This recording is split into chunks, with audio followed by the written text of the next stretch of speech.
দর্শক শ্রোতৃবৃন্দ, আমরা ৮৩ নম্বর ভিডিও ক্লিপে জানব আরেকটি বিষয় সম্পর্কে, নিষিদ্ধ বিষয় সম্পর্কে। সেটা হলো হঠাৎ দৃষ্টি।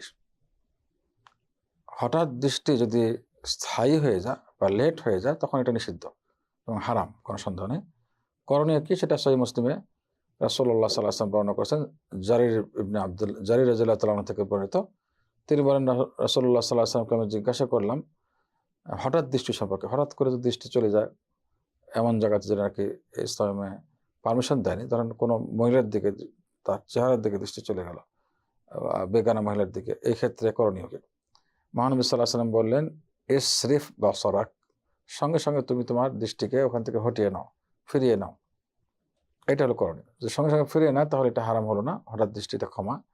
কিন্তু যদি লেট করে, যে প্রথম দৃষ্টি, অনেকে মনে করে একবার প্রথম দৃষ্টি জায়েজ, একটু বেশি করে দৃষ্টি করে না, এটা ভুল, এটা মারাত্মক ভুল। এটা উদ্দেশ্য না, এটা খেয়ানত হবে। বরঞ্চ দৃষ্টি পড়ার সঙ্গে সঙ্গে দৃষ্টিটাকে ওখান থেকে হটিয়ে নিতে হবে। এটা হলো ইসলামের নিয়ম, এবং এটাই ইসলামের সভ্যতা, এবং এটা ইসলামের আদব, এবং একজন খাঁটি মুসলিম হিসেবে এটাই করণীয়, এবং এটাই ঈমান, এবং হারাম থেকে বাঁচার এটাই উপায় এবং পদ্ধতি।